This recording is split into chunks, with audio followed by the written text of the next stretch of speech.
C'est la première fois que vous le faites. Ici? Oui. C'est hier que vous avez fait la première fois avec les dévots? Ou c'est... Sacha, c'est toi? Ah, vous говорите по-русски? Да, по-русски. Ok, mais le français, vous comprenez bien. C'est bon. Ok, Hare Krishna, bienvenue à Yoga Lyrique. Nous commençons notre programme de dimanche. D'habitude, on fait une petite méditation sonore. Après, on étudie Srimad Bhagavatam. Après, nous avons une partie de questions-réponses. Et après, on offre à tous les invités un repas végétarien offert à Krishna. Voilà.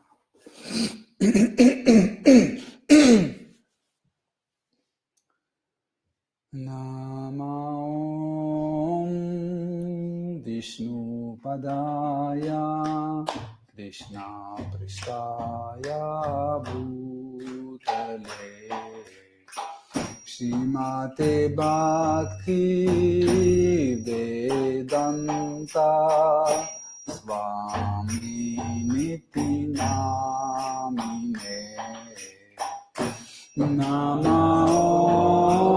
Vishnu Padaya Krishna Pristaya Shrimate Bhakti Vedanta Swami Niti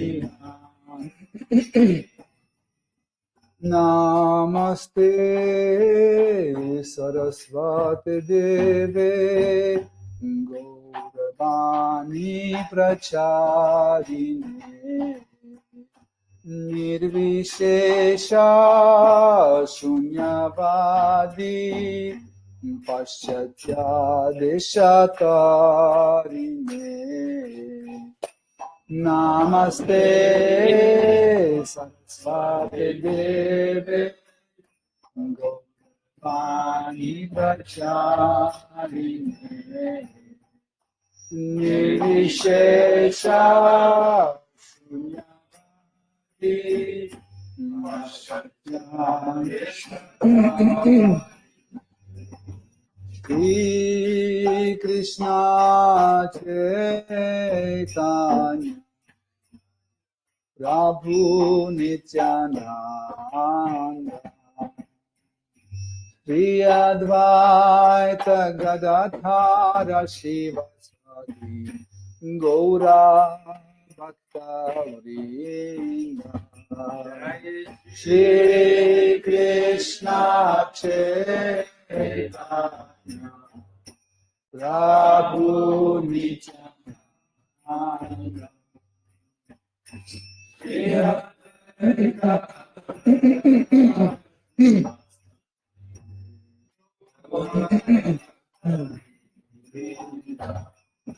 Shri Krishna Chaitanya Prabhu Nityananda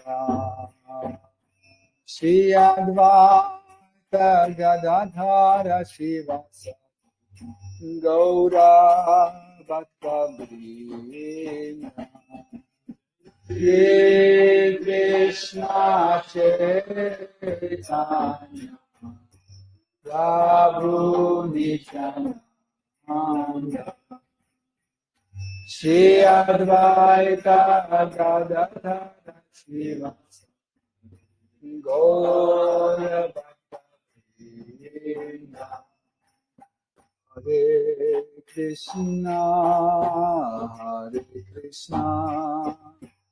Krishna Krishna, Hare Hare,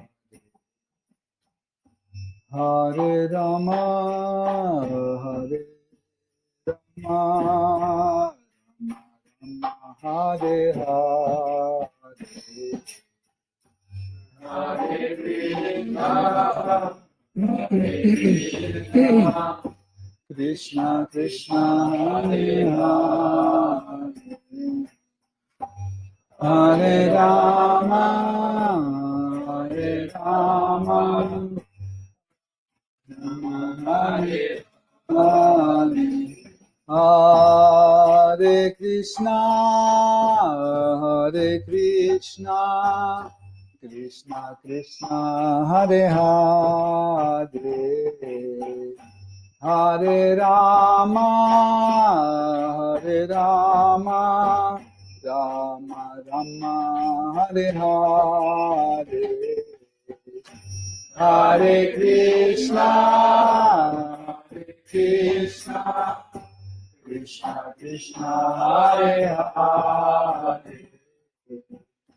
Hare Rama, Hare Rama,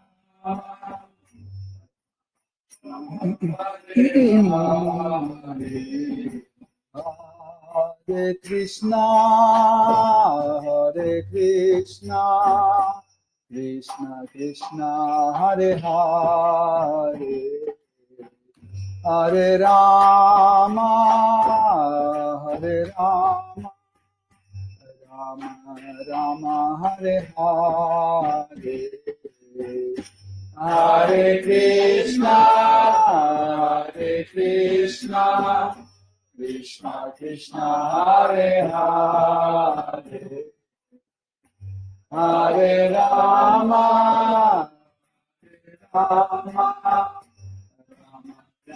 Hare Hare, Hare Krishna, Hare Krishna, Krishna Krishna, Hare Hare, Hare Rama, Hare Rama, Rama Rama, Hare Hare, Hare Krishna, Hare Krishna, Krishna Krishna, Hare Hare, Hare Rama, Hare Rama,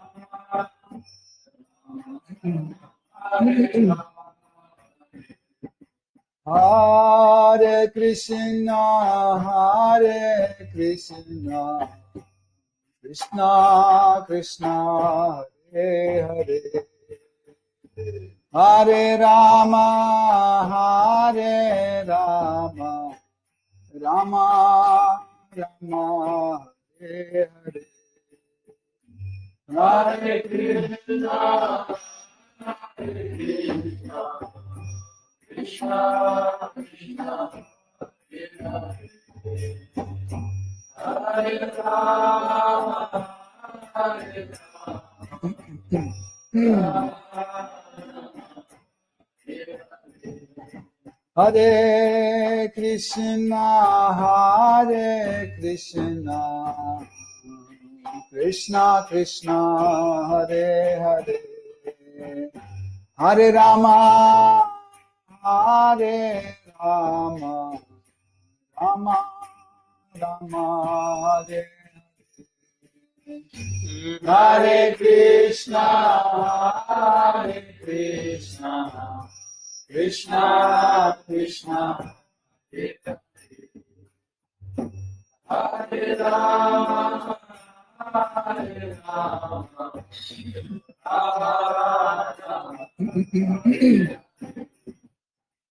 Hare Krishna, Hare Krishna, Krishna Krishna, Hare Hare, Hare Rama, Hare Rama, Rama Rama, Hare Hare, Krishna, Hare Krishna, Krishna Krishna, Hare Rama, Hare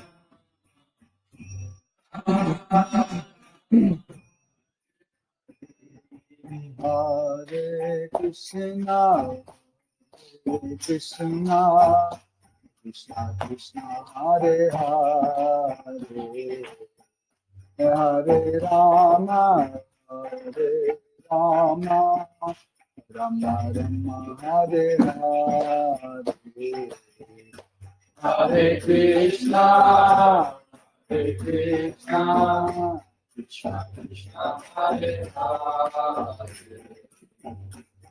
Hare Rama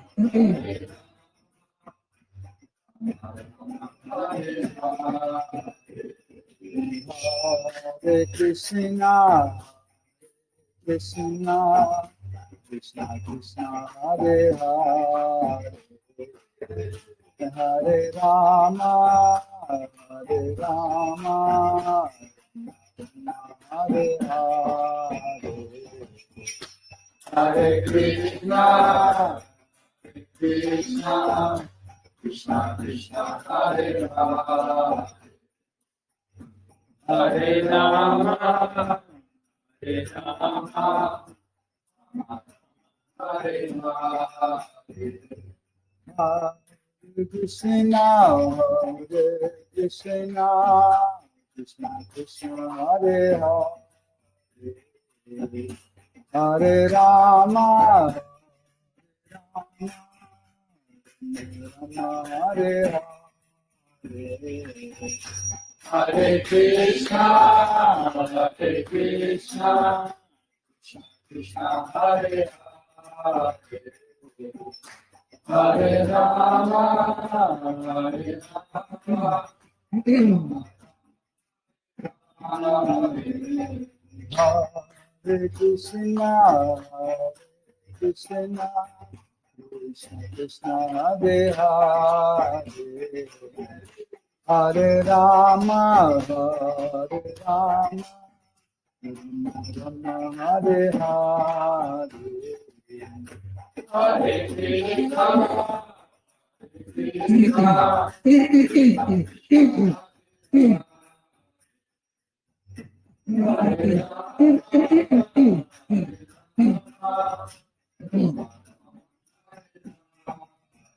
Jaya Radha Madhava Kunja Vihari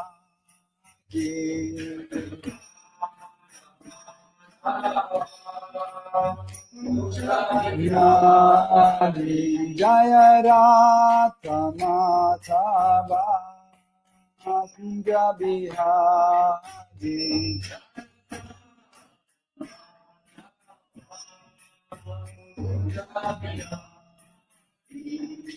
Gopi Jana Vallabha Girivaradhari Gopi Jana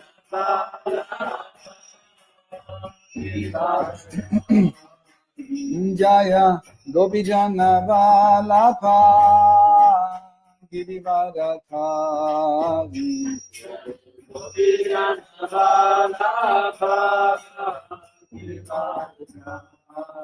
Yasodhanandana Braja Jana Ranjana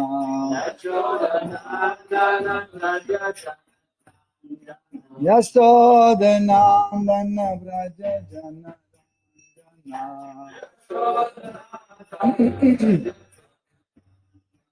Yamuna Thira Vanachari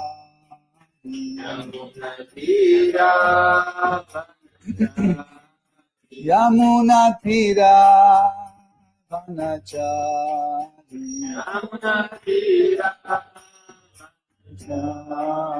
Jaya Raja Madhava Kunja Vihari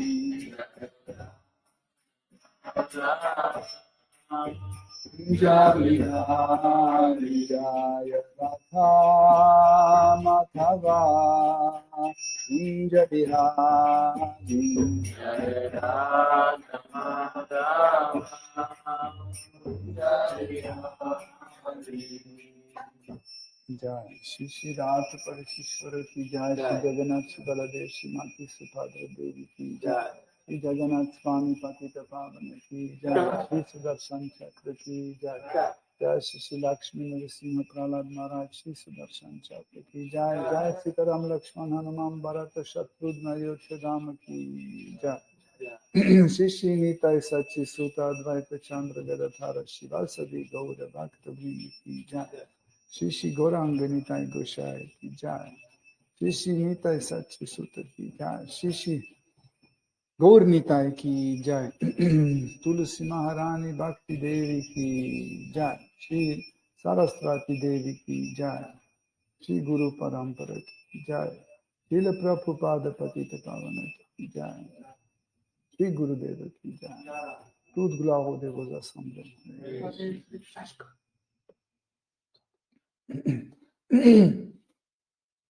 Om Ajnanati Mirandasya Jananjana Shalakaya Chakshurunmilitam Yena Tasmai Shri Gurave Namaha Shri Chaitanya Manobhishtam Stapitam Yena Bhutale Svayam Rupa Kadamayam Dadati Svapadam Tikam Vandeham Shri Guru Shri Yuta Padakamalam Shri Gurum Vaishnavam Shri Rupam Sagrajatam Sahagana Raghunatham Vitam Tam Sajivam Sadvaitam Savadutam Parijana Saitam Krishna Chaitanya Devam Shri Radha Krishna Padam Sahagana Lalita Shri Vishakam Vidamscha Hey Krishna Karuna Sindhu Dina Bandhu Jagatpate Gopesha Gopika Kanta Radha Kanta Namostute Tatta Kanchana Gaurangi Radhe Vrindavaneshwari Vrishabhanu Sute Devi Pranamami Hari Priye Vancha Kalpataru Kripa Sindhubhya Cha Patitanam Pavanebhyo Vaishnavebhyo Namo Namaha Nama Om Vishnu Padaya Krishna Prestaya Bhutale Shrimate Bhakti Vedanta Swami Niti Namine Namaste Saraswati Deve Gauravani Pacharine Nirvishesha Shunyavadi Paschatya Deshatarine Jai Shri Krishna Chaitanya Prabhu Nityananda Shri Advaita Gadadhara Shivasadi Gaura Bhakta Vrinda Hare Krishna Krishna Krishna Hare Hare Hare Rama Rama Rama Hare Hare Hare Nama Eva Kevalam Kalunasteva Nasteva Gatiranyataham Om Namo Bhagavate Vasudevaya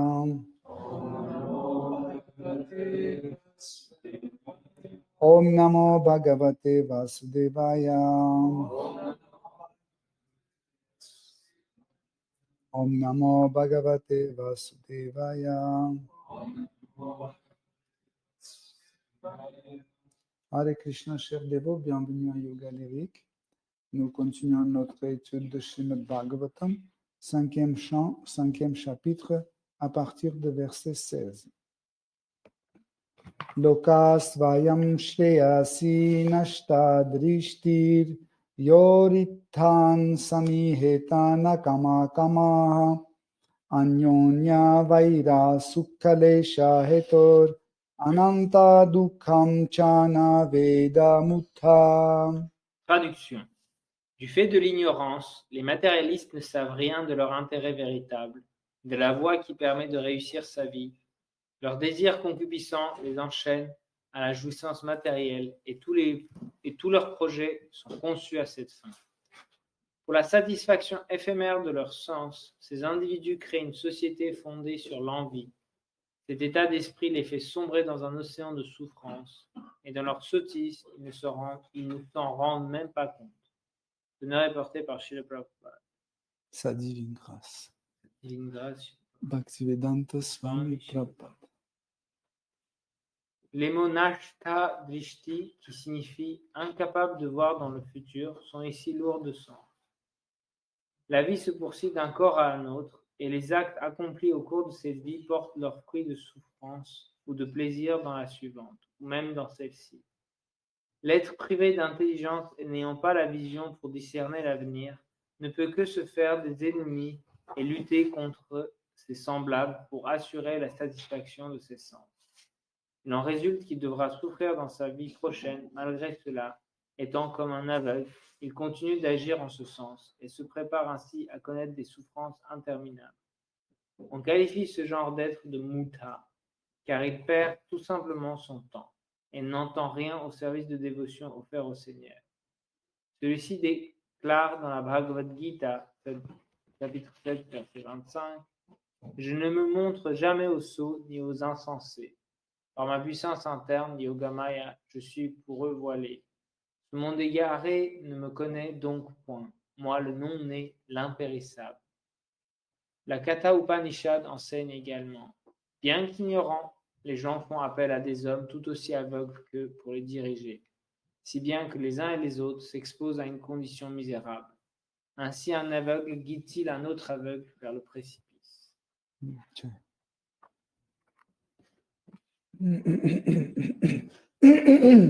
Donc, Shri Rishabhadev, Dieu la personne suprême, continue à enseigner la conscience Krishna à ses fils. Donc, qu'est-ce que c'est la conscience Krishna?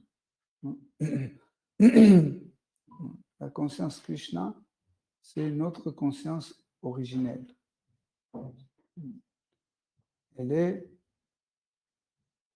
d'une sorte, dans un sens, et qui produit des variations illimitées.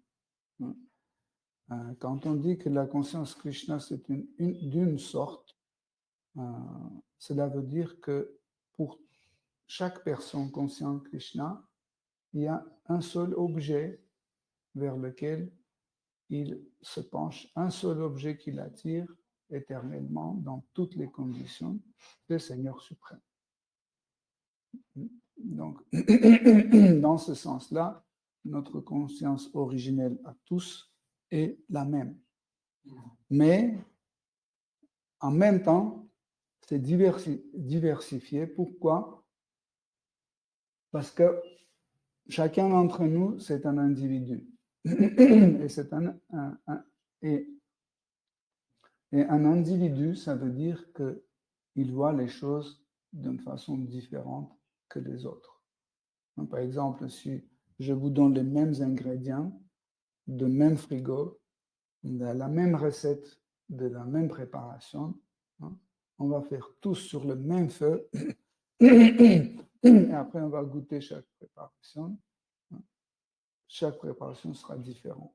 Et pourtant, les ingrédients, tout est les mêmes. Pourquoi?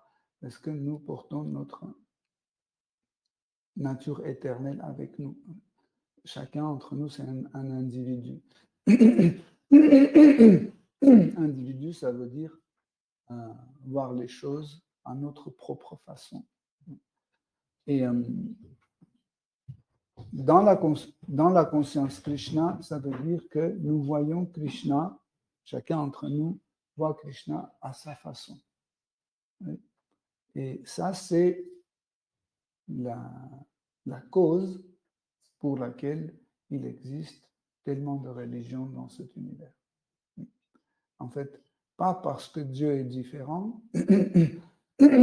mais parce que nous sommes différents. Pour cela, Krishna prend infiniment des formes différentes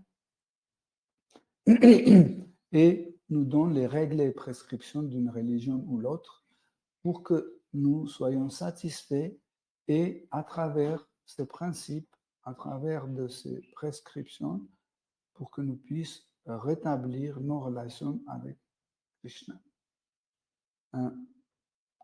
Irréligion ou le matérialisme résulte de l'ignorance. En fait, pourquoi on devient matérialiste? Parce qu'on est ignorant de qui est Krishna. Par exemple, si une personne qui ne connaît pas Krishna, il commence à m'expliquer qui est Krishna, sûrement je ne vais pas être attiré par ça. Mais si quelqu'un connaît Krishna et qui parle de Krishna, sûrement nous allons croire que la personne de qui on parle existe.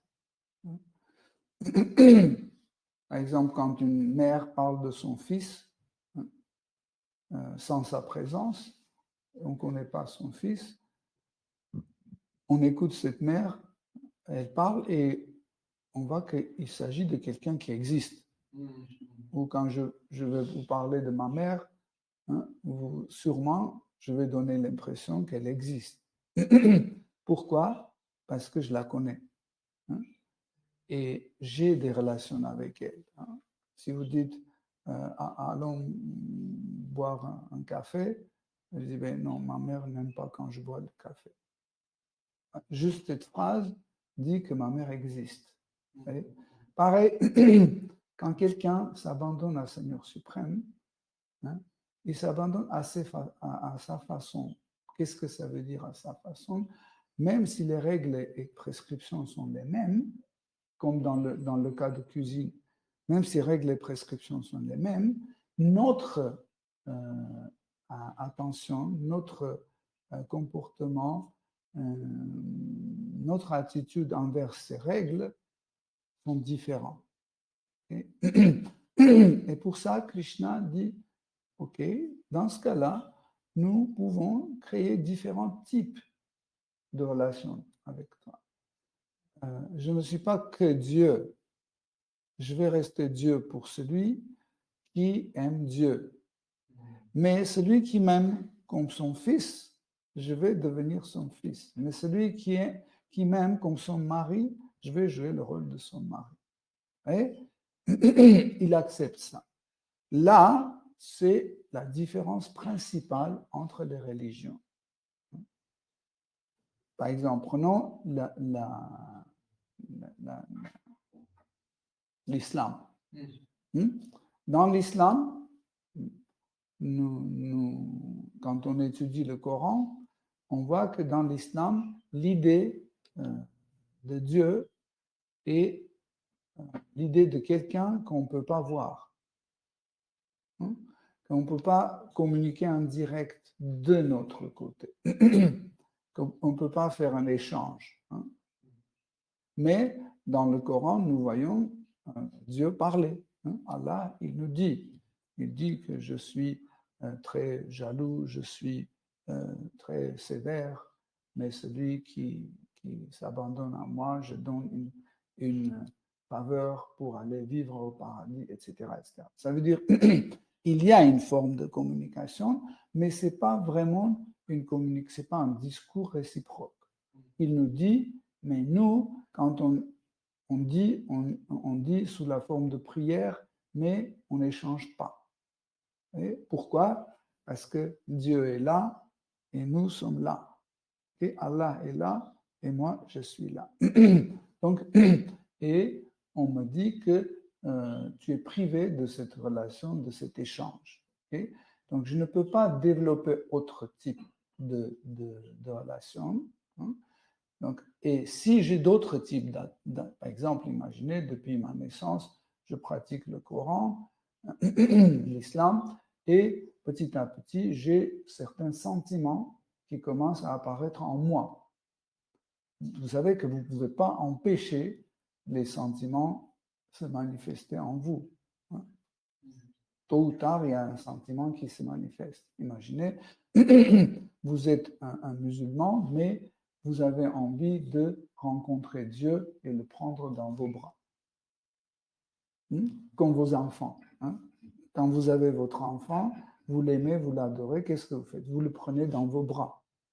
Okay? Et imaginez que vous avez ce sentiment qui commence à devenir plus intense, plus en plus intense, mais votre religion dit que ça, c'est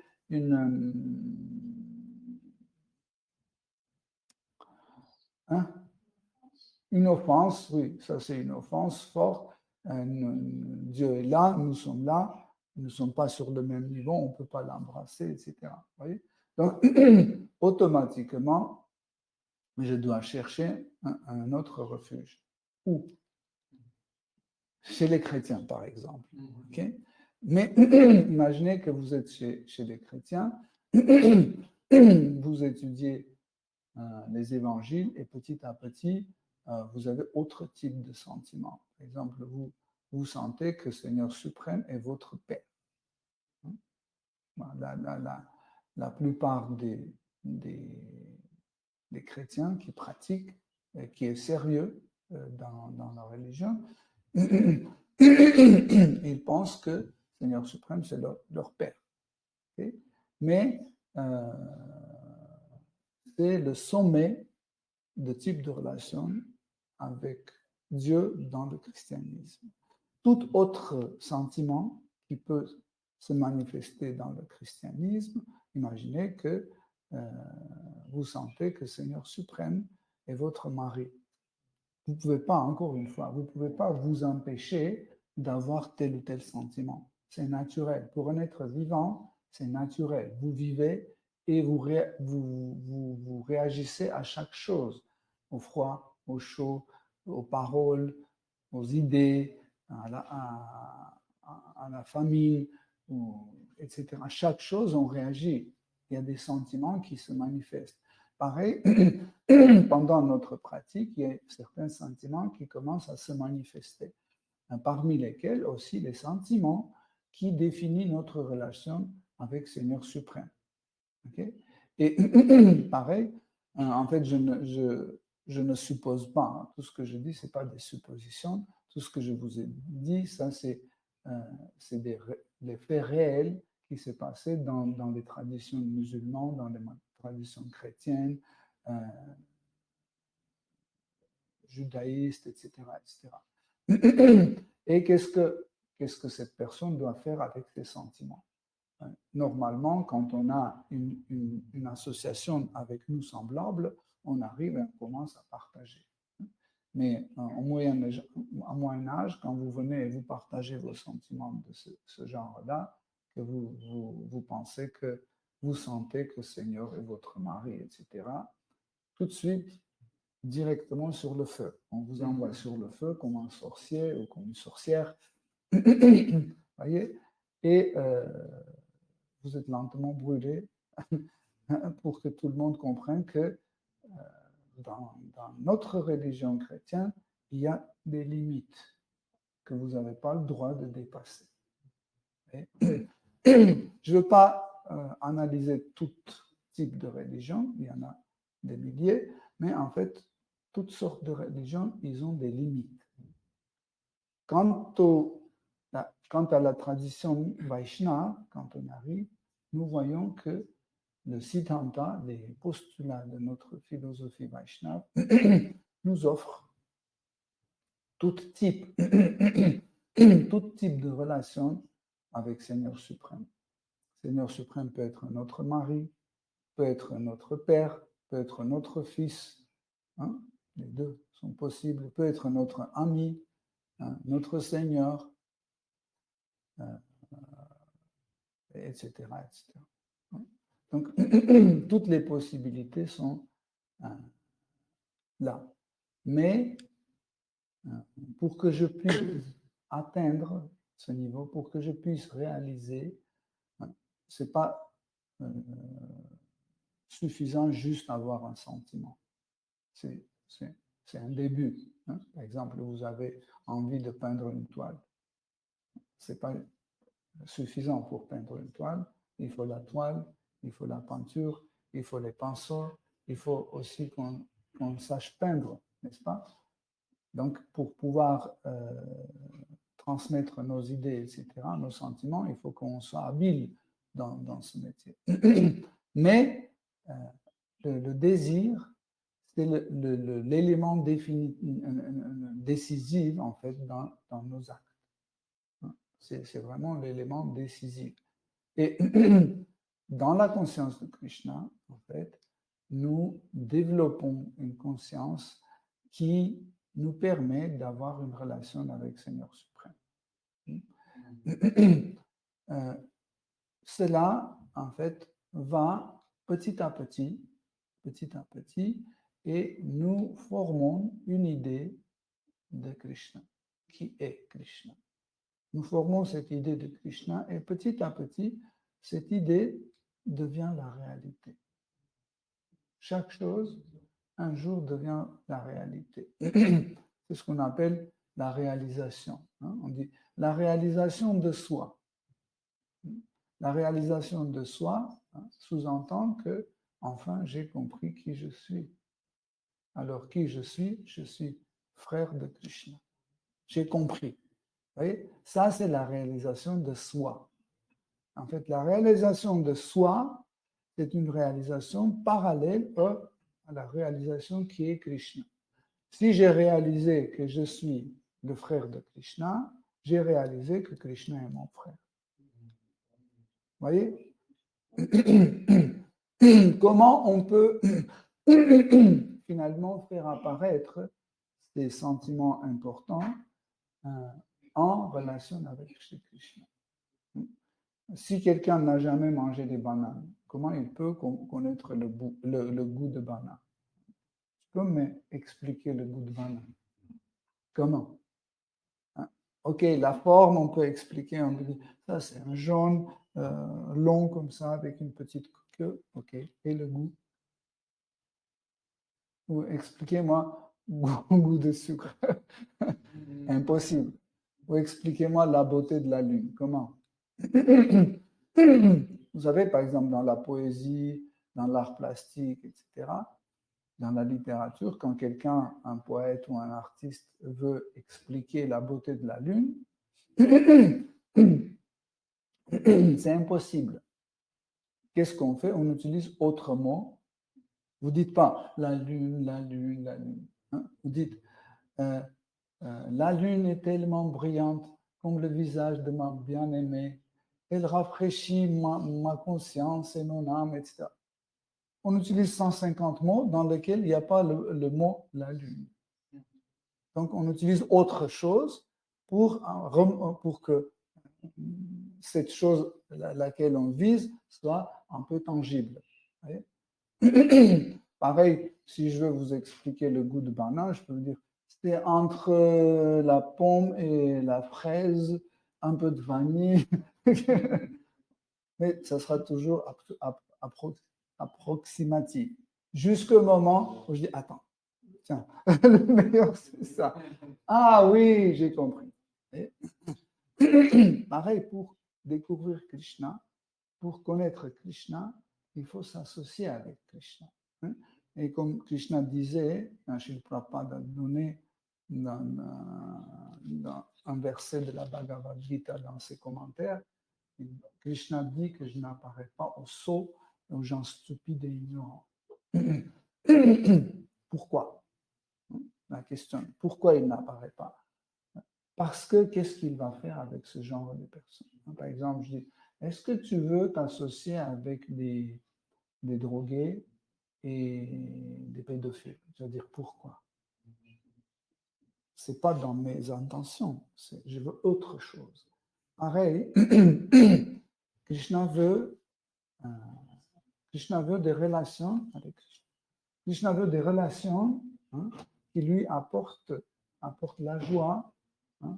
Krishna veut des relations qui sont tangibles et qui sont réciproques, qui apportent et à nous et à lui certaines émotions de la joie et de la beauté, etc., etc. En fait, cette émotion, en sanskrit, on l'appelle ananda. C'est difficile de trouver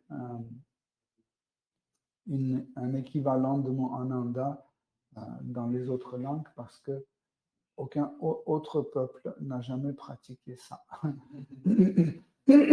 Parce que c'est ananda, c'est le résultat de la relation spirituelle entre nous et Krishna. Tant qu'on n'a pas pratiqué ça, on a pratiqué une relation avec Macron et le résultat, c'est augmentation des prix dans les supermarchés, etc. Ça augmente, mais ce n'est pas un ananda. C'est le contraire. Quand vous rentrez dans un supermarché et voyez les prix, c'est le contraire d'un ananda. Vous devenez dépressif, vous avez peur de continuer à vivre, mais ce n'est pas possible. Ananda, c'est la félicité. Même le bonheur, c'est ce qu'on appelle le bonheur, ne peut pas être comparé à Ananda. Pourquoi? Parce que le bonheur, c'est quelque chose qui dépend des choses. Par exemple, mon bonheur dépend de ma salaire, mon bonheur dépend de ma santé, etc., etc. Si je suis malade, quel bonheur, n'est-ce pas? Mais la félicité, la félicité, Ananda, c'est une forme, entre guillemets, de bonheur qui est valide dans toutes les circonstances. Nous sommes malades ou pas malades, fatigués ou pas fatigués, habillés ou pas habillés, petits, jeunes ou âgés, peu importe. Je suis en France ou pas en France, je suis dans l'hôpital ou sur le trottoir, peu importe. L'Ananda est un produit, entre guillemets, est un produit indépendant. Okay? Et celui qui rentre en relation avec Shri Krishna, qui rétablit sa relation éternelle avec Krishna, il bénéficie cet Ananda, cette félicité, en permanence. Vous pouvez imaginer un état, quand je me souviens, quand j'ai raconté ça à quelqu'un qui se droguait avec cocaïne, elle dit, j'ai compris. J'ai dit, qu'est-ce que tu as compris? Là, c'est un tuyau de cocaïne qui est branché en permanence sur le robinet et le robinet est toujours ouvert. C'était sa façon d'expliquer, de comprendre l'Ananda.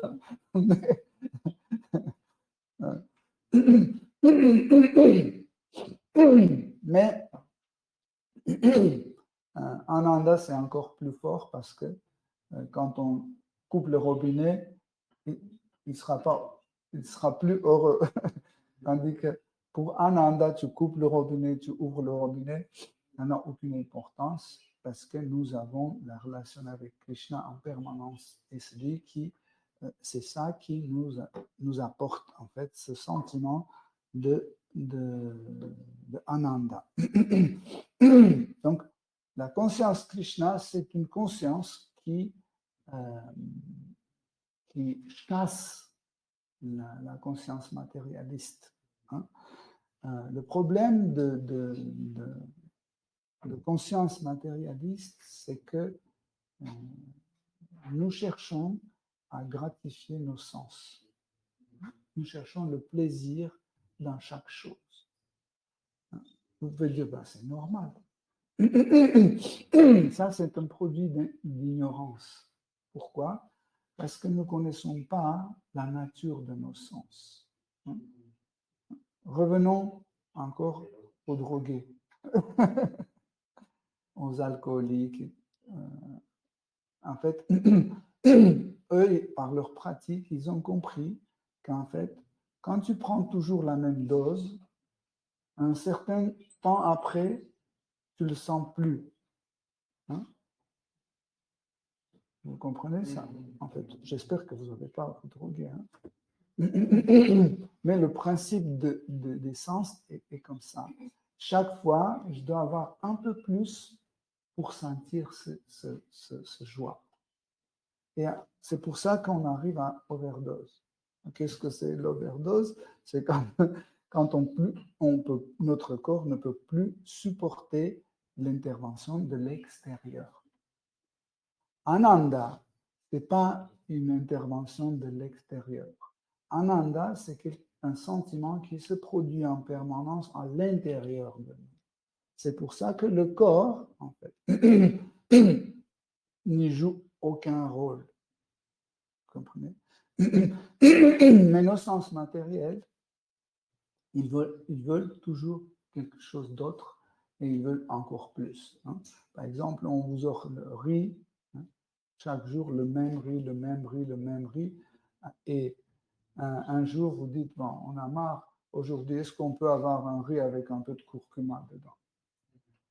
Voilà. Et on nous donne le riz avec curcuma, on mange, on dit, voilà, cette fois-ci, c'est mieux. Mais encore une semaine, le riz avec curcuma, on dit, mais au moins, mettez quelques raisins secs dedans ou autre chose, ou faites un peu de légumes dedans.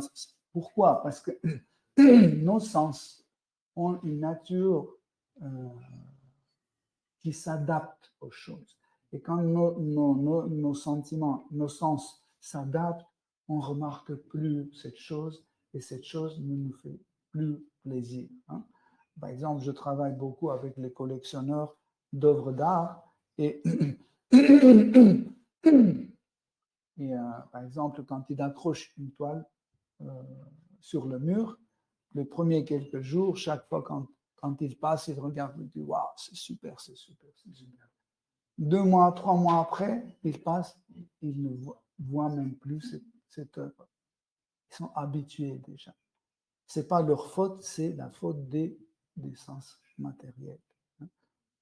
Par exemple, est-ce que quelqu'un entre vous écoute le bruit de frigo? Non. C'est le premier jour qu'on entend. Dès qu'on a allumé, on dit, bon, ça va, il n'est pas très fort. Après, deuxième jour, on entend un peu. Troisième, quatrième jour, on n'entend plus. Mais le bruit est là. Vous comprenez? Pour que j'entende de nouveau le bruit de frigo, il faut qu'il soit un peu plus fort. Et encore plus fort. Jusqu'au moment où je m'habitue. Dès que je m'habitue, j'entends plus. Pareil avec l'odeur. Sûrement tout le monde qui entrait ce matin ici, vous avez senti l'odeur d'essence. Hein? Et maintenant, vous sentez? Non. De l'encens, pardon. De l'encens. Mais personne maintenant n'entend l'encens, non? Mais il suffit que quelqu'un ouvre la porte, le nouveau qui entre, il va dire « Ah oui, ça sent bon. » Mais nous, on ne le sent plus. Ça, c'est en fait la cause pour laquelle nous cherchons un plaisir des sens et c'est impossible de satisfaire les sens comme ça. En réalité,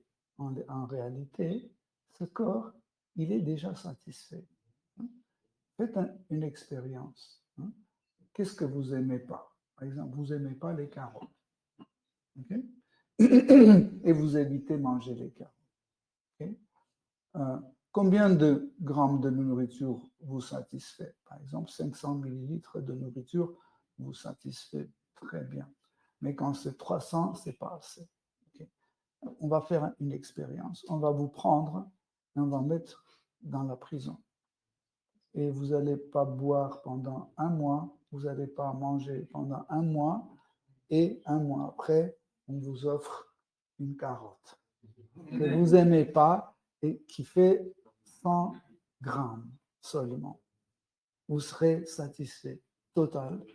Hein? Vous n'allez pas dire non, c'était pas assez, ou j'aime pas les carottes. Vous comprenez? Ça, c'est l'ignorance. En fait, nous créons des besoins. Nous créons des faux besoins. Le corps n'a pas besoin de tout ça. Hein? En même temps, le corps matériel est divisé en 2 parties. Partie grossière et partie subtile. Partie grossière, c'est le corps qui est composé de 5 éléments. De la terre, l'eau, feu, l'air et l'espace. Okay. Non. Le corps grossier, il est satisfait avec très peu de moyens. Nous n'imaginons pas que en fait, ce corps, il a besoin juste d'être nourri un peu, qu'il a un endroit pour dormir, il n'a pas trop froid ni trop chaud, c'est tout. Mais nous imaginons pour le corps tellement de choses. Non, ma coupe doit être comme ça. Non, ma coupe doit être comme ça. Non, ça ne concerne pas le corps grossier. La coupe, la façon, la teinture des cheveux, etc., ça ne concerne pas le corps grossier, ça concerne le corps subtil. C'est le corps subtil qui veut. Hein? Par exemple, vous faites cette coiffure et on vous dit, oh, ça, c'est ringard, ce n'est plus à la mode, c'est horrible. Tout de suite, ça nous fait un mauvais effet. Pourquoi? Jusque hier, c'était bien. Et aujourd'hui, quand on nous a dit, tout de suite, tout a changé. Donc, on nous a dit, ça concerne le corps grossier, non. C'est qui entend? C'est l'ego qui entend, ce n'est pas le corps. Le corps, c'est juste la porte. Ça entre par là et ça remonte jusqu'au l'ego. Et c'est l'ego qui sent bon ou mauvais. Vous comprenez? Satisfaire le corps grossier, ce n'est pas compliqué. C'est le corps subtil qui est difficile pour satisfaire. Mais pour pouvoir satisfaire le corps subtil, qui est composé de mental, intellect et le faux ego, donc il nous faut certains concepts. Un concept de restriction, le concept de contrôle sur nos sens qu'on doit installer dans notre intellect. Par exemple, on vous dit que le chocolat, c'est un excitant et qui détruit le système nerveux et empêche le métabolisme de se passer. Si vous avez accepté ça, il est installé dans votre intellect et la prochaine barquette de chocolat sera refusée. Pourquoi? Parce que vous avez compris. Ce qui, en fait, empêche, c'est le concept que nous avons introduit dans notre intellect. OK? Donc, comme ça, on a analysé qu'au final, on a besoin de presque rien du tout. Mais notre ego, de quoi il a besoin de plus, c'est la relation. C'est de ce qu'on a besoin de plus. Et il n'y a pas de relation, tout le reste est invalidé. Par exemple, on vous prend et on vous met sur une île déserte. Et vous avez tout. Vous avez de l'or, des saphirs, des diamants. Vous avez des 150 frigos qui se remplissent tout seuls. Chaque fois que vous ouvrez, vous dites, le frigo, je veux une glace à la vanille. Vous ouvrez, au frigo, je veux, je ne sais pas, une pizza, 4 fromages. Vous ouvrez. Donc, vous avez tout, mais vous êtes seul. Sûrement, vous allez vous habiller, vous maquiller, etc. les premiers 2-3 semaines. Après, vous levez le matin. De toute façon, personne ne me voit. Ça ne sert à rien de me coiffer. Ça ne sert à rien de faire le lit. Ça ne sert à rien de mettre des jolis habits parce que je suis seul et personne ne me voit. Et après, vous regardez vos diamants et dites, c'est dommage que Nathalie n'est pas là. Elle pouvait voir comment je suis riche parce qu'elle pensait que je suis pauvre, etc. Donc, chaque fois, on va dans notre mental amener quelqu'un avec qui on va parler. Vous comprenez?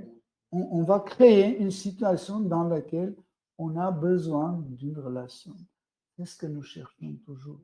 Nous cherchons une relation. Plus que ça, nous cherchons une relation parfaite. Parce que notre expérience avec les autres nous semblables, c'était mal fini chaque fois.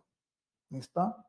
C'est pour ça qu'on reste divorcé ou frustré ou autre. Hein? Et nous disons, mais j'ai besoin de quelqu'un parfait. Bon, et nous continuons à chercher cette personne parfaite. Et chaque fois, paf, et on dit, ben non, il n'est pas parfait. Et nous commençons à mettre comme la faute de cette personne. Chanda était parfaite, mais malheureusement, elle a fait ça, donc je la rejette. Ce n'est pas sa faute. Elle est originellement, elle est avec les défauts, comme nous tous. Nous sommes la partie minimale du Seigneur suprême. C'est pour ça qu'on est défectueux. Être tout petit, c'est un défaut. Vous savez pourquoi? Parce que quand on est tout petit, on est influencé par tout. Imaginez une grosse pierre énorme. Quand il pleut, il reste. Même si l'eau monte, ça ne bouge pas. quand il y a le vent fort, ça ne bouge pas, le soleil ne casse pas, etc. Mais quand on est une toute petite poussière, il suffit de vraiment un petit vent qui passe, il s'en va. Ou un peu plus de pluie, on s'enfonce dans je ne sais pas où. Donc, être tout petit, le plus petit, c'est un défaut. Hein. Et l'âme, qui nous sommes une âme, donc on est la partie la plus petite de la vérité absolue. Et ça, c'est notre défaut. Okay? Et c'est normal que je ne peux pas de vous demander une perfection d'existence. Vous n'êtes pas coupable, parce que c'est votre état constitutionnel. Okay? Donc, qu'est-ce que nous devons faire? Nous tous, on doit chercher la personne parfaite, mais pas entre nous. Là-bas. Donc, c'est Krishna qui est la personne parfaite. Et il peut satisfaire tous nos désirs. Et la personne qui se met en contact avec le Seigneur suprême par le processus de yoga, le yoga, c'est une liaison stable et permanente avec le Seigneur suprême. Okay?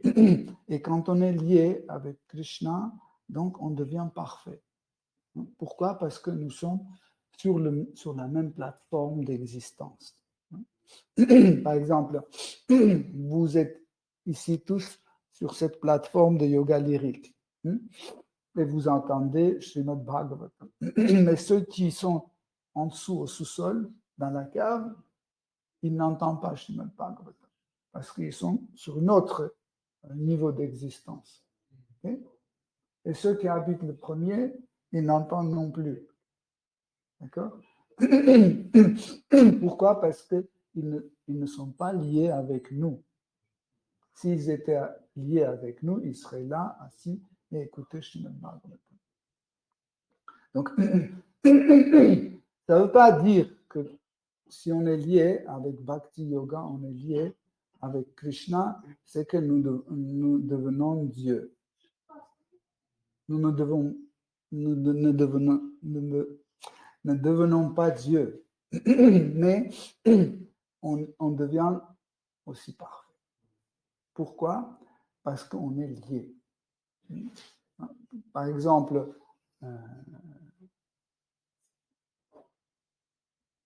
prenons ce verre. Okay? Est-ce que ce verre peut aller tout seul dans la cuisine? Non, n'est-ce pas? Pourquoi? Parce qu'il est sur la table. Mais s'il se trouve dans ma main, tout de suite, il peut aller et dans la cuisine, il peut aller dans la rue, chez moi, etc. Pourquoi? Du coup, il a manifesté certaines qualités qu'il n'avait pas tout à l'heure. Parce qu'il se trouve dans ma main, avec moi. Si je coupe la liaison entre moi et lui, donc il va perdre ce qu'il a eu.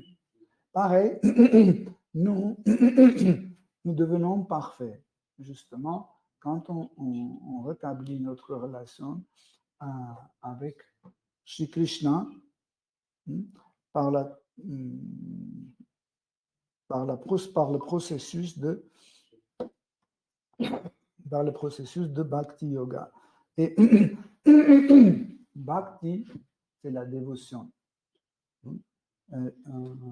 La dévotion, c'est la meilleure façon d'établir un lien avec une personne.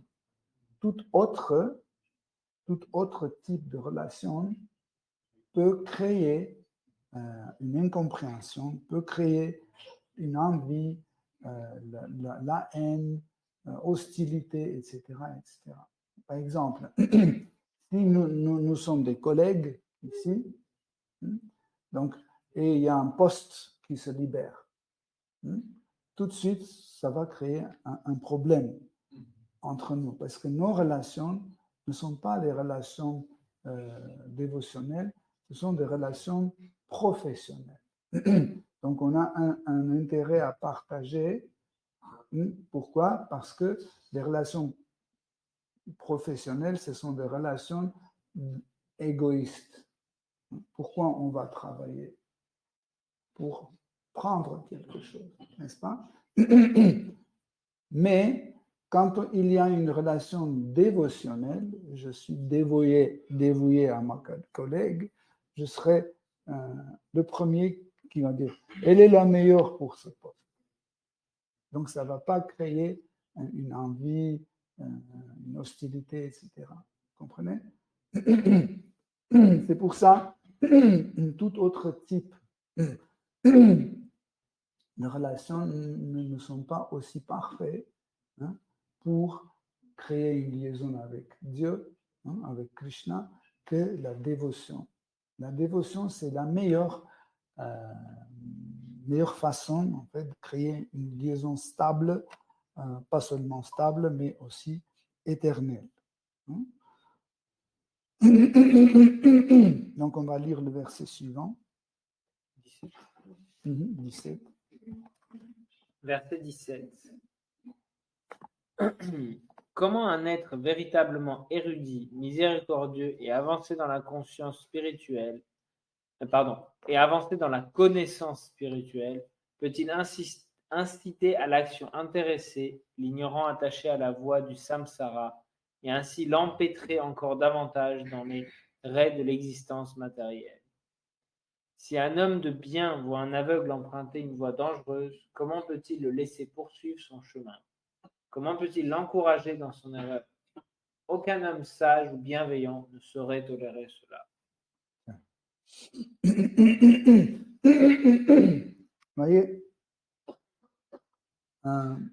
ici, Shri Vrishabhadev explique le phénomène de la compassion. Un dévot qui est dévoué au Seigneur suprême, à Krishna, il ne supporte pas le malheur des autres. Il ne peut pas être indifférent. Il ne peut pas dire, bon, je m'en fous, tu es heureux ou pas heureux, je m'en fous ce que tu vas faire, tu vas mourir ou tu vas vivre, je m'en fiche complètement. Et un dévot de Krishna qui est vraiment compassionné, quand il voit que quelqu'un suit un mauvais chemin, il essaie de le remettre sur le bon chemin. Là, vous pouvez ouvrir une énorme polémique en disant, mais c'est la question, est-ce que le chemin que vous nous proposez, est-ce que ce chemin est vraiment le meilleur chemin? Peut-être il y a d'autres, chacun a son chemin, etc. Ça revient au début de notre conférence quand j'ai dit qu'il y a la conscience Krishna qui est notre conscience originelle de tous. Mais il y a une diversité. Mais cette diversité reste toujours consciente Krishna. Mais quand on choisit un autre chemin, autre que la conscience Krishna, où l'objet de notre désir devient notre chien, notre poisson, notre voisin, notre voiture, notre métier, la gloire ou autre chose. Donc là, nous créons pour nous-mêmes, nous créons une difficulté et nous créons les souffrances en nous-mêmes. Sachez que chaque gratification des sens va poser des problèmes. On a expliqué qu'est-ce que c'est la gratification des sens tout à l'heure. Par exemple, si mon estomac peut accepter au maximum 500 millilitres de nourriture, mais moi, je mange 1 kilo. Okay? Même si je dépasse 25 millilitres, j'ai déjà fait 25 millilitres de gratification des sens. C'est quelque chose inutile. C'est inutile parce que mon corps va le passer en transit. Mon corps va faire le transit, en fait, cette nourriture inutilement. Je vais gâcher cette nourriture parce que ça va passer à travers mon corps, ça va passer en transit. Et ce transit, en fait, n'est pas innocent. Sachez que le transit de nourriture à travers le corps. Par exemple, j'ai besoin de 50 mg de protéines, mais j'ai introduit 200 grammes. Les 150 grammes qui traversent mon corps en transit, il n'est pas innocent. Il va abîmer mon corps. Ou si je dois dormir 6 heures ou 7 heures, mais je dors 10 ou 15 heures, là, ça veut dire plus qu'il me faut. Donc, ce sentiment, en fait, ce sommeil de plus va, en fait, abîmer mon corps. Nous pensons que, bon, c'est pas grave, aujourd'hui c'est comme ça, bon, c'est pas grave, demain c'est comme ça, c'est pas grave, c'est juste la dernière fois, c'est juste une fois, etc. Chaque fois, le mental trouve une excuse pour exagérer. Mais, comme on a dit, les limites, c'est difficile à définir. Mais pour quelqu'un, c'est 500 millilitres, pour quelqu'un, c'est 450, etc. L'idée, comment vous pouvez vérifier, est-ce que votre corps a besoin de telle quantité de nourriture, est-ce que votre corps a telle quantité de sommeil ou autre. Comment il faut définir. Juste après, ou peu de temps après, vous pouvez voir si vous avez gratifié votre sens et cela vous a fait oublier Krishna, cela vous fait mal faire votre pratique spirituelle, donc ça veut dire que vous avez exagéré. Quelque part, quelque chose ne va pas. Ou c'est la quantité, ou c'est la qualité, ou c'est la forme, etc., etc. Chaque fois, quand on a quelque chose qui nous empêche à comprendre Krishna, chaque fois quand il y a quelque chose qui nous empêche à devenir plus près de Krishna, nous devons absolument réviser cette chose. Ça peut être la relation, comme on a dit, ça peut être la nourriture, ça peut être le sommeil, la façon de s'habiller, la profession, peu importe. Okay? Parce que tout cela, ce que nous créons dans ce monde matériel, ça va rester ici et ça va se transformer de nouveau en ce qu'on appelle le vide. Hein? Ça veut dire que ça va aller dans la forme d'énergie matérielle, ce qu'on appelle pratana. Ça va devenir pratana. C'est l'état non manifesté d'énergie matérielle. Tout va disparaître. Okay? Il n'y a rien qu'on peut posséder éternellement dans ce monde. Je dis, ça c'est mon téléphone, mais après 1 an ou 2 ans, il n'est plus le mien. Ou c'est moi qui jette, ou c'est quelqu'un qui me le vole, ou qui se casse. Vous comprenez? Donc, je ne peux pas dire qu'il est le mien, parce que s'il était le mien, il devait être mien toujours. Vous voyez? Pareil, quand on prétend d'être le père de quelqu'un, la mère de quelqu'un, l'ami, etc., c'est toujours temporaire. Parce que c'est la nature du monde matériel. Dans le monde matériel, tout est temporaire. Et pour sortir de cette temporalité, il faut qu'on crée un lien avec quelqu'un qui est éternel. Krishna est éternel. Vous savez que la réalisation de soi, c'est extraordinaire. Ce n'est pas quelque chose que je vais avoir les résultats, je ne sais pas quand. Quand vous réalisez, par exemple, que vous n'êtes pas ce corps, quand vous réalisez que vous êtes une âme qui est différente de ce corps, okay, tout de suite, la première chose que vous gagnez, c'est que vous perdez la peur. Le sentiment de peur, hein, de mourir, etc. Par exemple, si je suis sûr que je suis éternel, que l'âme est éternelle, quand la mort arrive, ok, vas-y. Pourquoi? Parce que je sais, comme si quelqu'un te dit, va, tiens, mets ce t-shirt-là, enlève le tien, mets celui-là. Est-ce que vous avez peur? Non. Vous pouvez le faire facilement parce que vous savez que vous ne mourrez pas. Pareil, quand on réalise que nous sommes une âme, nous ne sommes pas ce corps, Et ce qui se passe, c'est que la peur d'exister, la peur de mourir, ça disparaît. Hein. Et tout type de la dépression, machin, etc. Par exemple, la dépression, ça arrive quand? Quand on est très attaché à un objet et un jour, cet objet nous lâche. Il disparaît. Okay? Et tout notre bonheur était lié à cet objet. Et puis, on dit, pourquoi tu ne manges pas? On dit, ah, ça sert à quoi de manger? Pour aller travailler. Ça sert à quoi aller travailler? Pour après acheter des bonnes choses pour manger. Ça sert à quoi manger? Pour aller en vacances. Ça sert à quoi aller en vacances?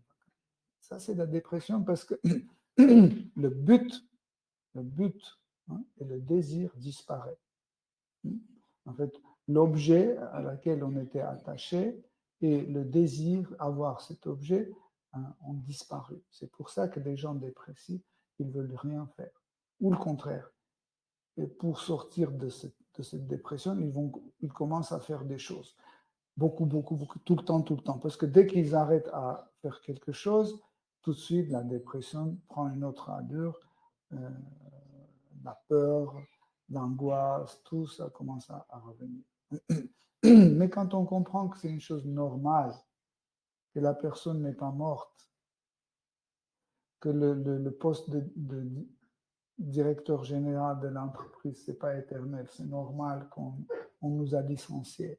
Vous prenez vos affaires, vous partez en souriant. Et après, on dit, vous vous trouvez sur le trottoir dans la rue, vous dites, OK. Et vous êtes en train, avec vos affaires, vous êtes en train de rester sur le trottoir en attendant qu'est-ce que Krishna va faire pour vous. Vous êtes comme ça et puis quelqu'un dit, vous vendez ça? Vous dites, non, je suis licencié. Ah bon? Bon, j'ai un poste à vous proposer. Par exemple. Ou un dévot qui passe, dit, vous faites quoi sur le trottoir? Je ne sais pas. On m'a licencié. Ben, venez. Vous voulez habiter au temple? Oui, venez. Désormais, vous allez vivre au temple avec nous. Ou autre chose, je ne sais pas. Krishna peut nous donner tellement de possibilités. C'est pour ça que Krishna accentue la chose la plus importante dans ses relations, c'est le bhakti, hein, la dévotion. Il dit, laisse toute forme de devoir, hein, soit c'est le devoir parental, devoir familial, professionnel, religieux, peu importe. Il dit, laisse toute forme de devoir et tu t'abandonnes à moi. Hein, deviens mon fidèle, deviens mon bhakta, mon fidèle, mon dévot. De reste, je m'en occupe. Je vais m'occuper de tous les fruits de tes actes pécheurs, hein, que tu as commis pendant des milliers d'années et peut-être tu vas encore inconsciemment faire. Et ça, c'est un verset de Bhagavad Gita qui est très important. Mais nous avons peur. Hein. Pourquoi? Parce que par l'ignorance, on ne connaît pas Krishna. On dit, et si je m'abandonne et Krishna ne me rassure pas, il ne va pas intervenir, qu'est-ce que je dois faire? Ça veut dire on n'a pas compris qui est Krishna. On n'est pas sûr que Krishna est vraiment cette personne qui peut tenir ses promesses. N'est-ce pas? On a des doutes. Si on a des doutes, ça veut dire qu'on ne connaît pas encore Krishna. C'est pour ça qu'on étudie Srimad Bhagavatam, la Bhagavad Gita, Chaitanya Charitamrita et les autres livres sacrés pour en fait comprendre qui est Krishna, pour devenir sûr de lui. Hein? Tu peux lire le verset suivant. Verset 18. Celui qui ne peut délivrer du cycle des morts et des renaissances ceux qui dépendent de lui ne devrait jamais devenir maître spirituel, père, mari, mère ou deva. Merci. Donc, cette même idée, Srila Prabhupada expliquait il y a 3 versets avant, et il disait qui peut occuper la place de gourou, la place de maître spirituel. Et ici, encore une fois, il dit que si quelqu'un prend la position de gourou, mais il ne peut pas lui montrer le chemin de la libération, le chemin pour sortir de ce monde matériel et regagner les relations éternelles avec Shri Krishna. Il n'a pas le droit d'occuper cette place.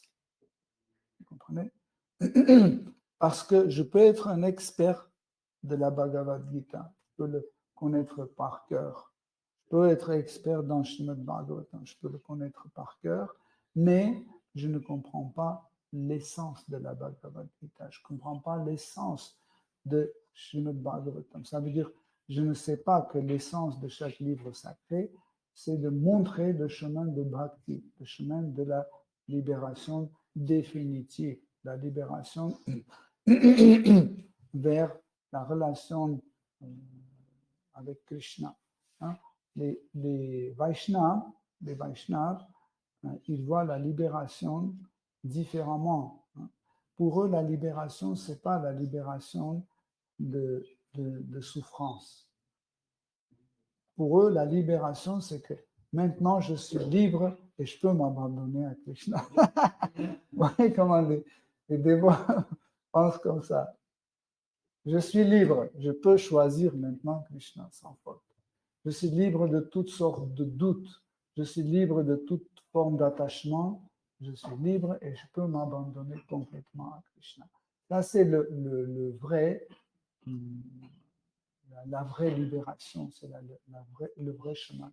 Et si le gourou occupe une position de gourou, mais il n'est pas capable de montrer à son disciple le vrai chemin, de la destination et la façon dont on peut atteindre cette destination, il n'a pas le droit d'occuper la position de gourou. Donc voilà, donc je m'arrête sur ce verset parce que vendredi prochain, le sujet change et Rishabhadev commence à expliquer sa propre nature, qui il est. Hare Krishna. Allez, Si vous avez des questions, des commentaires.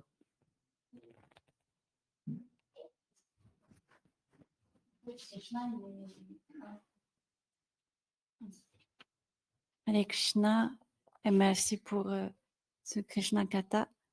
Et en fait, ce que je comprends, c'est que si on renonce tout par Krishna, c'est aussi qu'on comprend que seul Krishna peut nous protéger, en fait, ce qui nous permet de ne plus avoir peur. Parce qu'il y aura toujours ce besoin d'être protégé, enfin... Ou est-ce que c'est encore une crainte de rechercher de la protection auprès de Krishna? En fait, il y a deux types de désir d'être protégé. Le premier type de désir d'être protégé, c'est que quand on n'est pas encore sûr qui est Krishna, quand on n'est pas sûr si c'est vraiment il peut le faire, peut-être dans les cas des autres, oui, mais pas dans mon cas, etc. Ça, c'est un désir d'une personne non réalisée, d'être protégée, non réalisée. Mais il y a un autre type de désir d'être protégé pour quelqu'un qui est déjà réalisé. Ça s'appelle ashrita. Ashrita vient du mot sanskrit ashrama. Ashram, c'est abri. Ashraya, ashram, c'est l'abri, abrité. Okay? Et ça, c'est la nature de la personne qui veut être abritée. En général, c'est une forme de rasa, c'est une forme de relation avec Krishna qui s'appelle Ashrita Sambrahma Priti Rasa. Donc, c'est une forme de relation où le dévot se sent protégé par Krishna et il veut être abrité par Krishna. Ça, c'est assez intéressant comme forme. Mais il y a d'autres types de relations aussi où le dévot veut protéger Krishna. Par exemple, dans le Vatsalya Rasa, quand quelqu'un se sent comme mère, comme père de Krishna, c'est eux qui veulent protéger Krishna. Pour eux, Krishna, c'est quelqu'un qui est faible, qui peut tomber malade ou se faire mal, etc. Donc, c'est normal. Mais Ashrita, c'est pour celui qui a réalisé. Okay? C'est une forme de relation. Tandis que si on est ignorant, on a cette peur et on veut être protégé, ça ne vient pas de la relation avec Krishna. C'est juste, on est égoïste, on pense en nous-mêmes, en notre vie, on veut être protégé pour vivre tranquille. Tandis que dans le bhakti, le sujet principal, c'est Krishna. Et tout ce que nous faisons pour que lui, il se sente bien. Même un ashrita devo qui cherche la protection, il veut satisfaire le désir de Krishna de protéger quelqu'un. Ce n'est pas par le sentiment d'égoïsme qu'il veut être protégé. Il veut être protégé par Krishna pour que Krishna satisfasse ce désir de protéger quelqu'un. Oui, c'est quand on se sent protégé, quand par exemple on voit que voilà, on est dans une difficulté, mais on laisse Krishna faire et au final, on se rend compte que la situation s'améliore. Je vais te donner un exemple pour que tu comprennes mieux. Oui. Par exemple, Prahlad Maharaj, il était un garçon de 5 ans. Et son père, il était très jaloux parce que tous les êtres vivants de cet univers le glorifiaient, parce qu'il était le démon le plus important à cette époque. Hein, mais son fils ne l'acceptait pas comme autorité. Et il voulait le tuer à tout prix. Donc il a tout essayé. Hein. Il a mis dans l'huile bouillante et l'huile est devenue comme les pétales de rose. Il a mis parmi les serpents venimeux, les serpents sont fait le dandavat. Ils ont présenté leurs hommages et ils ont parti. Il a mis son fils sous les pieds des éléphants enragés. Ils n'ont pas touché. Donc, mais dans Vishnu Purana, il y a un épisode intéressant qu'à la fin, ils ont pris et ils ont jeté Prahlad Maharaj des falaises dans l'océan, attaché avec une corde. Et ils ont jeté dans l'océan. Et Prahlad Maharaj, il a croisé ses mains comme ça, et il coulait, il était en train de couler au fond de l'océan, et en même temps, il glorifiait Krishna. Il disait, oh Seigneur Vishnu, tu es tellement miséricordieux. Chaque fois, tu me mets dans une situation où je me sens attaché, dépendant de toi, et tu me protèges toujours. Et je suis sûr que cette fois aussi, tu vas me protéger. Comment? Je ne sais pas. Même si tu ne me protèges pas, c'est une protection. Et à tel point, il était sûr que Krishna va le protéger. Et bien sûr, quand il a coulé au fond de l'océan, les serviteurs de Varuna ont récupéré, on l'a emmené chez Varuna, et Varuna lui a présenté une grande réception, etc. À la fin, on l'a habillé dans des super vêtements, on a donné 1 million de cadeaux et on l'a emmené à la maison.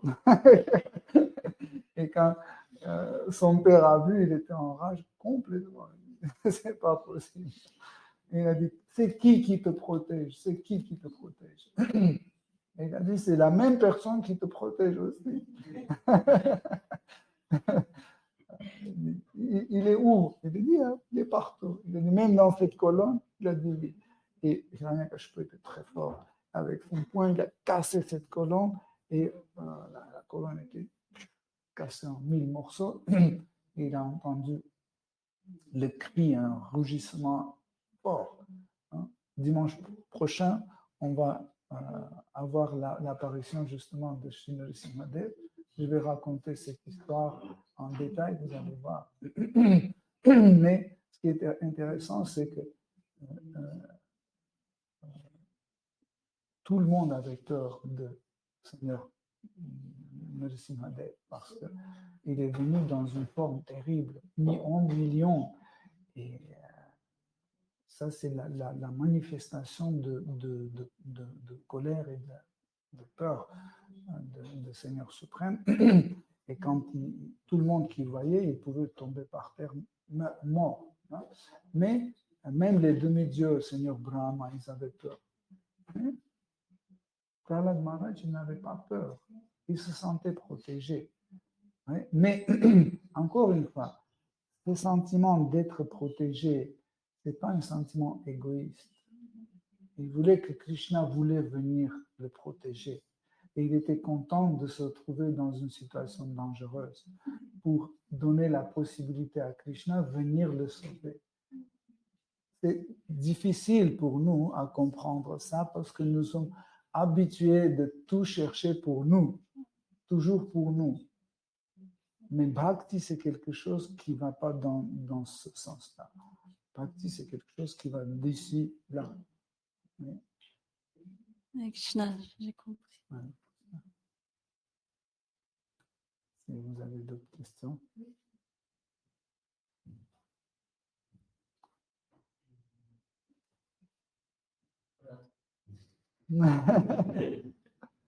Si tu as d'autres questions, n'hésite pas.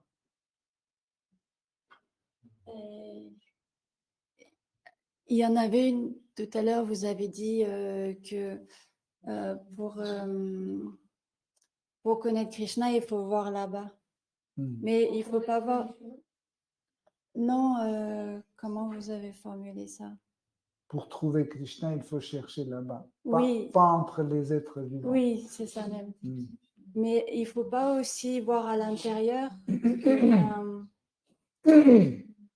Ou est-ce que l'intérieur, c'est uniquement pour qu'on soit justement connecté, qu'on sache que c'est notre âme et il n'y a que notre âme qui peut...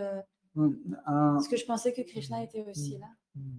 Donc, dans Srimad Bhagavatam, Sutta Goswami dit c'est difficile de trouver Krishna même sur les pages des livres sacrés. Parce que Krishna est le Seigneur de cœur. Donc, et ça ne veut pas dire qu'on va le découvrir tout de suite. Parce qu'il est le Seigneur de notre cœur.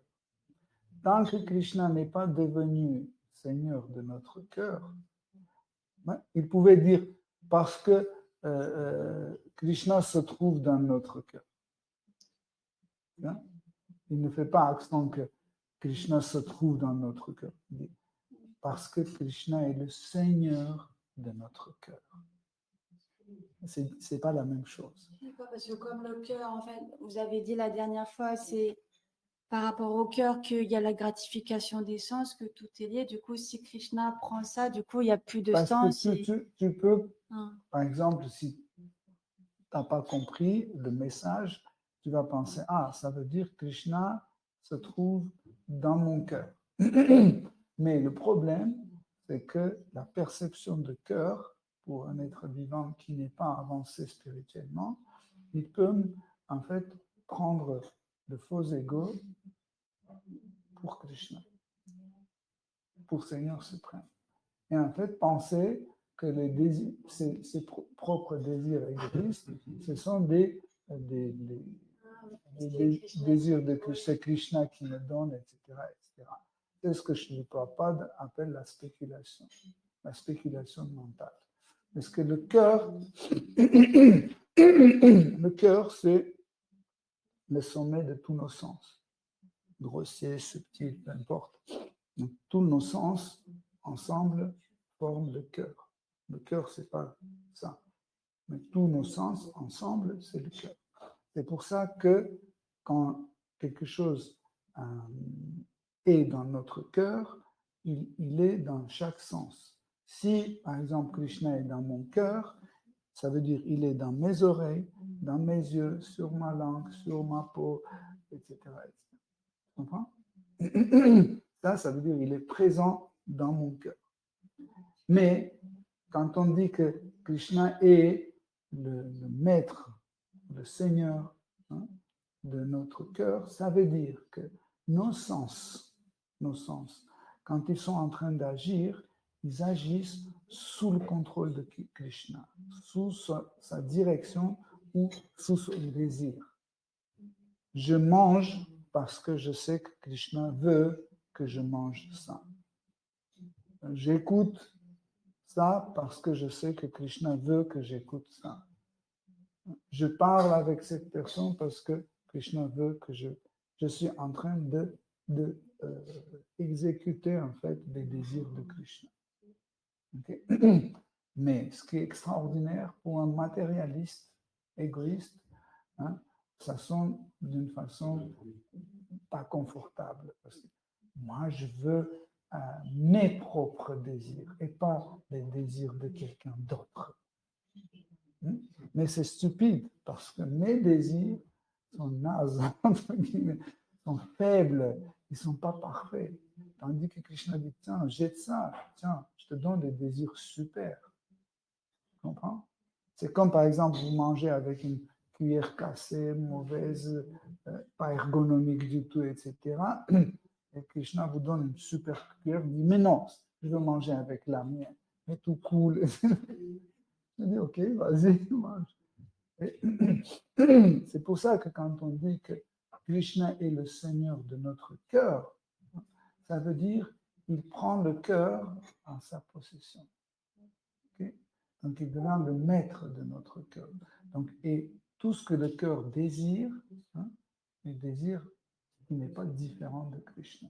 Nous sommes tellement habitués aux mauvaises choses, quand on nous propose des bonnes choses, on n'arrive pas à les accepter. Parce qu'on a déjà vécu une certaine, je ne sais pas, 15 ans, 20 ans, 30 ans, 80 ans, etc. Et on a une expérience des mauvaises choses. Parce qu'on n'a jamais goûté des bonnes choses. Et cette habitude nous dérange pour expérimenter une bonne chose. Parce que ce corps, en réalité, ce corps que nous avons est donné pour qu'on puisse expérimenter la vie spirituelle dans le monde matériel. C'est pour expérimenter. Mais pour qu'on puisse expérimenter, on a besoin d'une certaine connaissance. Imaginez que vous êtes un étudiant dans un laboratoire de physique nucléaire. Et vous êtes allé là-bas pour expérimenter. Vous appuyez sur des boutons que vous ne connaissez pas du tout. Et ça va exploser la Terre. Donc,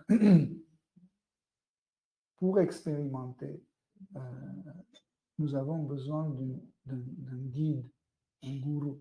Donc, ce bouton et ce bouton-là, on ne peut pas appuyer simultanément parce que ça va faire boum. Donc, OK, j'ai compris. Ce bouton doit être appuyé après ce bouton. OK, j'ai compris. Et si je suis l'autorité de gourou, donc je ne vais jamais exploser. Je vais avoir une nouvelle expérience sans exploser le laboratoire. Okay? Mais ce corps, sachez, le corps grossier et subtil, il nous est donné pour qu'on puisse expérimenter dans ce monde matériel. Parce que si on vous donne corps spirituel tout de suite, vous n'allez pas pouvoir vous sentir dans le monde matériel. Vous serez tout le temps en liaison avec le monde spirituel, même vous n'arriverez pas à percevoir ce monde. Par exemple, vous avez la lumière ici. Dans cette lumière, actuellement, à Yoga Lyrique, il y a des millions d'êtres vivants. Millions d'êtres vivants, parce que ça, c'est le Brahma Jyoti, la radiance du Seigneur suprême. Il y en a milliers, mais eux, ils nous ne voient pas. Ils sont dans la situation spirituelle qui est adaptée pour vivre dans le Brahman impersonnel, dans le Brahma Jyoti. Pourquoi moi, je n'arrive pas? Parce que j'ai un autre corps. Un corps, c'est une situation. je ne peux pas sentir Brahmananda, et pourtant Brahmananda est là. À travers cette luminaire, le Brahmananda arrive. Je mets mes... bon, des fois, c'est quand on, après l'hiver, il y a un peu de soleil, on sort. Ça peut nous rappeler un peu Brahmananda, mais ce n'est pas Brahmananda. Pareil, ce corps que nous recevons, ce corps matériel, nous permet d'expérimenter dans le monde matériel. Okay? Mais notre expérience doit être spirituelle. Nous pouvons pratiquer, nous pouvons expérimenter la vie spirituelle avec le corps matériel. C'est un phénomène extraordinaire. Pourquoi?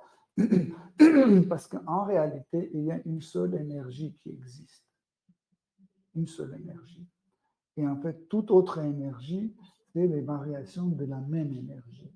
Et par exemple, quand vous prenez Yoga Maya, l'énergie interne, et Mahamaya, l'énergie externe, ou l'énergie spirituelle matérielle, en fait, c'est la même énergie, sauf que ici, dans le monde matériel, la même énergie agit comme énergie matérielle. Dans le monde spirituel, la même énergie agit comme énergie spirituelle. Par exemple, l'électricité. Quand l'électricité rentre dans le radiateur, elle produit la chaleur, n'est-ce pas? Et quand elle rentre dans le frigo, ça produit le froid. Mais c'est la même énergie. Pourquoi? Parce que les conditions d'existence sont différentes. Pareil, l'énergie de désir, par exemple, l'énergie de la création, l'énergie d'existence, l'énergie de plaisir, etc. Tout type d'énergie, il y a infiniment de types d'énergie.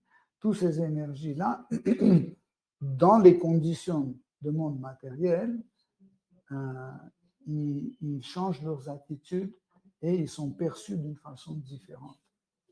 Comme on a parlé de temps, le temps est perçu dans le monde matériel d'une autre façon, sur les planètes édéniques d'une autre façon, sur les planètes infernales ou infernales d'une autre façon. Par exemple, le temps, c'est une énergie cyclique. Hein? Donc, on peut mesurer le temps dans le monde matériel avec des cycles. Par exemple, sur notre Terre, on mesure avec 24 heures, parce que la Terre tourne autour de son axe. C'est notre mesure. Mais, par exemple, à Indraloka, la planète d'Indra tourne autrement. Donc, appliquer la mesure de 24 heures, on ne peut plus. Okay? Donc, et la perception de temps, là-bas, c'est qu'il sent qu'il vit une vie très courte. C'est Kali Yuga. Ici aussi, nous pensons que notre vie est courte. En enfer aussi, on pense que la vie est courte, okay? Mais le temps n'est pas perçu de la même façon. Par exemple, 1 minute en enfer, 1 minute avec notre mesure de temps, 1 minute en enfer, c'est comme ici, tu souffres pendant 30 ans. C'est la perception de temps. Mais si on applique la même mesure, on peut dire qu'ici, il est passé 30 ans, là-bas, 1 minute. Okay? Mais quand on est là-bas, ça dure une éternité, comme chez le dentiste. Il dit, c'est juste, ça va prendre 1 minute. Il fait 10, c'est infernal. On pensait que ça fait déjà une demi-heure qu'il fait de 10. On regarde, l'aiguille n'est pas déplacée. Et pourquoi c'est aussi dans... C'est la perception de temps, parce que ici, nous avons la vertu, passion et l'ignorance qui nous influencent. Et c'est ça qui fait changer la perception des choses. Hein, pareil, pour pouvoir percevoir ce monde matériel et rentrer dans les communications avec les autres êtres vivants, avec la nature matérielle, nous avons besoin d'un corps adapté. Et c'est pour ça que Krishna nous donne ce corps matériel qui est adapté pour ce monde.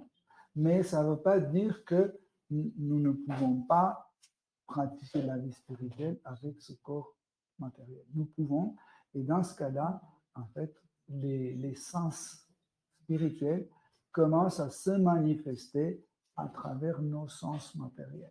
Par exemple, les yeux matériels, en fait, sont remplis par l'activité des yeux spirituels. Je ne vois plus de la même façon. Donc, dans la Bhagavad Gita, Krishna dit qu'une personne réalisée voit tous les êtres vivants de la même façon. Il dit, ça c'est une âme habillée en vert, je sais pas, un escargot, c'est une autre âme habillée en escargot, l'autre c'est une autre âme habillée en orange ou en banane. Donc, vous voyez, en fait, donc, notre vision a changé. Et pourtant, nos yeux matériels sont toujours là. On ne les a pas perdus. C'est ça qui est extraordinaire. La conscience a changé. Voilà, exactement. Parce qu'en fait, nos sens, ce sont des aspects de notre conscience. Par exemple, les yeux, c'est une forme de la conscience. L'oreille, c'est une autre forme. Oui, la capacité d'entendre, c'est un autre aspect de la conscience. Même ce corps, c'est une autre forme de la conscience. En fait, tout ce que vous voyez, c'est des diverses formes de la conscience. Cette table, c'est une conscience lisse, dure et blanche. Et l'eau, c'est une autre forme de conscience liquide et transparente. Pour que ça ne vous étonne pas, parce que le monde spirituel, c'est une existence consciente. Complètement, il n'y a que de la conscience, rien d'autre. Et en fait, ce monde conscient, il se reflète dans le miroir du monde matériel. C'est pour ça qu'en fait, et ici et là-bas, c'est conscient. Sauf que ici, cette conscience a un autre type d'illusion. Là-bas, c'est un autre type d'illusion.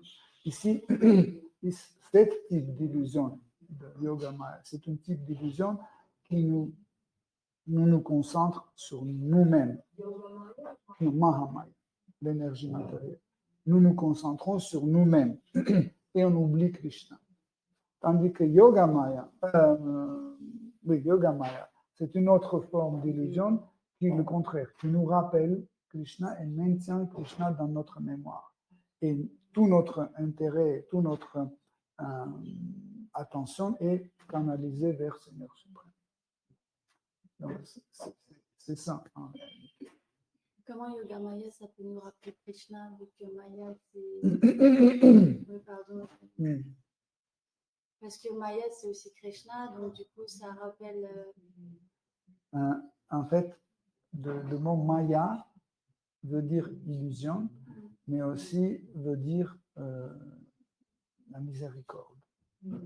D'accord. En fait, être illusionné, c'est une miséricorde aussi.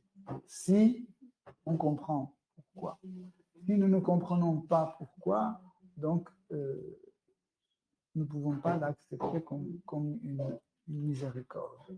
Donc, Yoga Maya crée les liens entre les êtres vivants dans le monde spirituel. Par exemple, là-bas, même, elle agit sur Krishna. Il fait oublier Krishna qu'il est Dieu, la personne suprême. Par exemple, pour jouer avec ses enfants, avec ses copains, donc Krishna doit être dans une position à égal à égal, n'est-ce pas? Parce que les amis, ils doivent avoir cette plateforme. Si on n'est pas égaux, on ne peut pas faire une amitié, n'est-ce pas? Ça sera une différence grande et on ne peut pas faire. Sur une chose, on doit être égal. Par exemple, il y a des gens, un qui est très riche et l'autre qui est pauvre, et ils ne peuvent pas, sur la plateforme financière, ils ne peuvent pas faire l'amitié. Mais les deux, ils collectionnent les emballages de bonbons, par exemple. Ok. Sur cette plateforme-là, en fait, ils sont égaux. Et leur amitié se passe seulement sur cette plateforme. Hein. Dès qu'il s'agit d'autre chose, ils ne parlent pas. Et juste quand ils se rencontrent, juste pour échanger des bonbons, etc., parler, de montrer, etc. C'est tout. Et pareil, quand Krishna veut être un égal à ses amis, donc il doit avoir ce sentiment. Mais pour avoir ce sentiment, il faut qu'il oublie qu'il est de la personne suprême. Comment faire? C'est difficile que tu fais oublier une chose à toi-même. C'est compliqué.